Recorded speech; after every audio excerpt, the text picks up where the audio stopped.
All right. Welcome, everybody. Thank you for joining my initial talk. So I teach in college as well as doing everything else I do.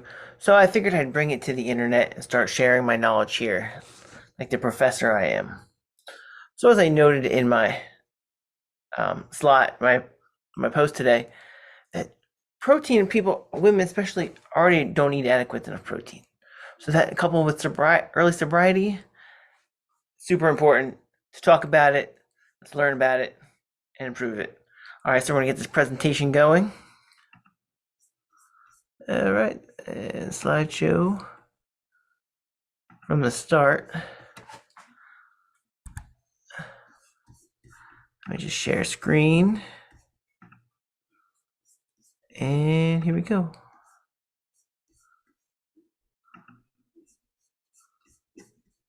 From the start.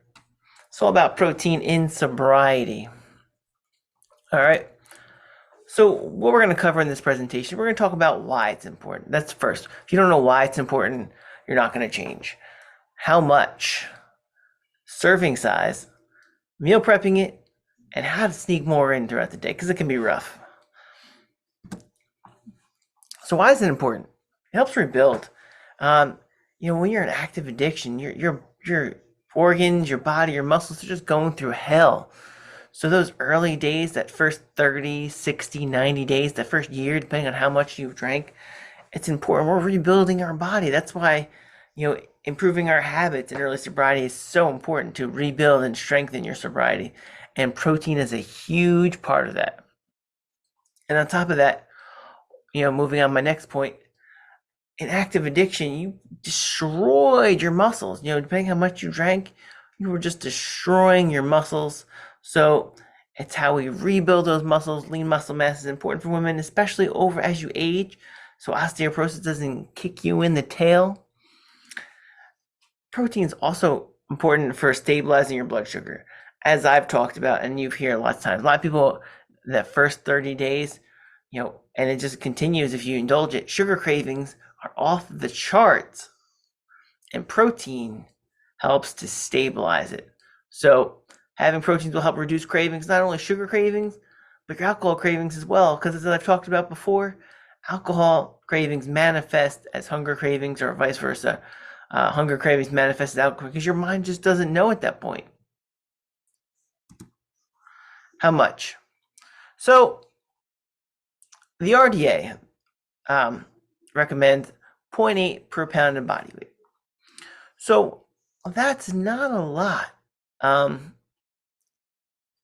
So especially for a body that's rebuilding, looking to reduce cravings, but for really high satiation level, high muscle building level, high rebuilding level, generally recommended that 1 gram per pound of body weight, you'll see the most benefit. So what does that look like? I'm not telling you can, if you want to, before I go to the next slide, you can break out MyFitnessPal or those things for a week or two just to see how much protein you're getting in, but it'll stay on them too long. They'll mess with your mind even more. We don't need to do that. You're already dealing with a lot in early sobriety. Serving size. So generally speaking, making sure every meal has a palm-sized portion of protein. So you just take your palm-sized portion of protein. That's a good place to start. And if you're still feeling kind of hungry, you can go to 2. You can't overeat physical protein, having in your meals. So it's a great place to start, making sure every single meal has that. That visual in your head will help you get protein like that in every meal. So how do we do that though? This is where meal prepping becomes a very important part of your healthy lifestyle and that strong sobriety you're looking to build. So first off, meal prepping, look ahead. You want to look ahead and see where you need to have meals ready, what are busier times in your week, so that you're not left starving or coming home searching for food or on the ride home from work searching for food. That's usually when you get in the most trouble. Again, those hunger cravings can manifest as alcohol cravings. You don't want to deal with that in early sobriety. You're looking to build a strong sobriety. You're looking to rebuild. So look ahead, plan your meals out.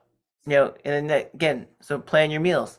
So if you're going to be busier, you want to eat when you get home from work, having some meats ready and having some vegetables in the fridge. Right here, that's, to the right here, that's a perfect meal. That is a perfect meal. Okay, so protein, vegetables, a little bit of fat, and smart carbs. It says carbs, but those are healthy carbs. Those are smart carbs. All right. And then lastly, you want to shop ahead of time for your ingredients. You want to get the, perishable, non-perishable, whatever you need, have it stocked in your house. So you're ready to go. So as far as it comes for your protein concerned, you want to cook ahead.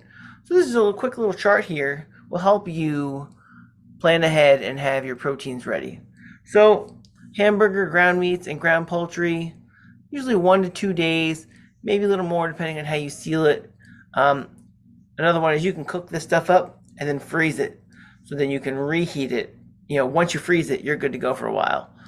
So you can cook it, reheat it. Fresh beef, veal, lamb, for the most part, 3 to 5 days, depending on how you cook it, but eventually it means the same, and how you store it. And hard-boiled eggs. Hard-boiled eggs are a great snack on the go. Hard-boiled egg is incredibly satiating.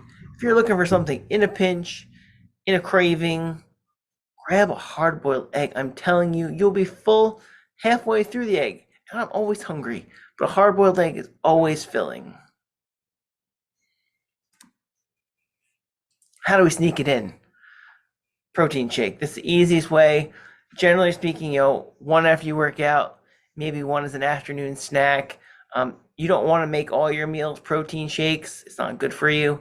But substituting 1 to 2 meals with a protein shake, or substituting 1 to 2 shakes in a day is perfect.